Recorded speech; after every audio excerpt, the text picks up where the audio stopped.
He's trying to fuck me. Apparently, he is trying to fuck me. Nabantu. I am because you are. That is an African philosophy, a very collectivist thinking kind of way of life, which reflects us as a very conservative nation. But are we future leaning? I bring that up to ask, is South Africa ready to embrace more influences from the adult entertainment industry? Because not everyone that does porn is a star. Ladies and gentlemen, boys and girls, welcome to episode 10 of Flowerz with your host Jobe Abraxian, and I am the iconoclast of the internet.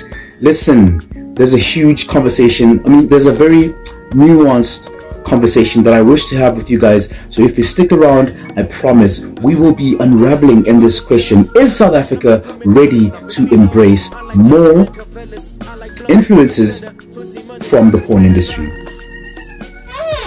I think this whole thing is hilarious. There is nothing I detest more than people who say that English is not a measure of intelligence. Because when it comes to being black and in Africa, the way you speak English says volumes about your IQ. Okay, whether it is... Okay, listen, South African, no one misses the point more than a South African comment section, okay, and that is the case that we have over here, because this is a Mugurli. The video I'm about to share with you is of an OnlyFans creator, okay, and she has some tea about EMTEE to spill until the cup is empty. No, I couldn't resist. Sorry, that was just my rapper brain. But anyway, the sad thing is, you know the people that you say things like English is not a measure of intelligence, but then they as soon as someone speaks posh, they're like, ooh, you know what I mean? Like, as if it doesn't take any IQ points to actually say or pronounce words in their proper way. Losers lose, okay? This girl came out with some piping hot tea, and the only thing that the South African comment section could master up is just how fake sounding her accent is. And I'm like, losers, this accent is cute. This accent is very demure, okay? I went there. And it speaks to the whole thing of, what men are willing to do in order to get laid, all right? They will sell you dreams, and EMTEE is no exception. So I'm not mad at this, but here you go. Let's listen to her. Anyway, so to explain my Instagram story about EMTEE, I just wanted to say, so I recently found out that, like, this one night he invited me to studio, right?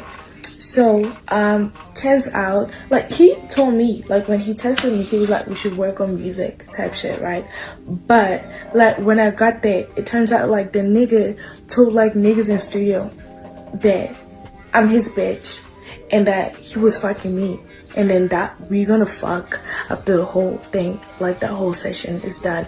But now the crazy part is, when I got into that session, niggas started leaving. Like, a couple of niggas left, because when I got in there, it was like probably close to like 20 niggas in like the studio.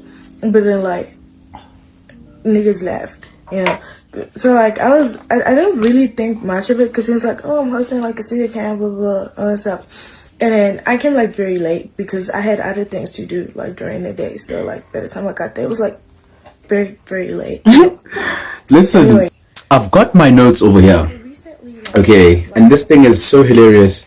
I didn't want to forget the points that I have in terms of okay, cool. So I wanted to say, number one, hilarious. There's infidelity that's coming across here.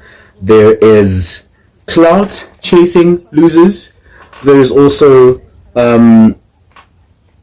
what is it? I wanted to say yes, couch casting. Diddy vibes. Hola EMTEE, I see you. I'm not mad at EMTEE losers. You see, in America, rappers fly girls out, especially these OnlyFans creators, these porn stars. They fly them out, they buy them Birkins, and the whole shebang. And EMTEE is like, hey, let's do a song, mama. I see you make music. Speaking of which, I did not know this girl makes music. This is hilarious. All right, what happens in social media zeitgeist of South Africa literally is hilarious. Okay, cool. So I wanted to say, look, I don't know her name, and unfortunately, her claim to fame is that she does OnlyFans. Okay, that's what her content has been about, as I'm sure you'll see later on in the video that we'll close the show with. But I'm asking myself, is this good PR?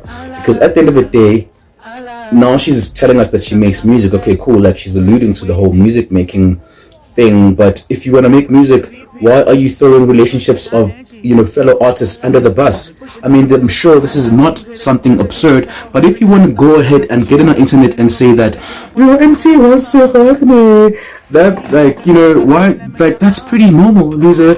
Come on to your exposer, like, you just like, oh my god, EMTEE, like, EMTEE's above you. And if you don't see talented musicians as your peers, that speaks to the quality of music that you make, possibly.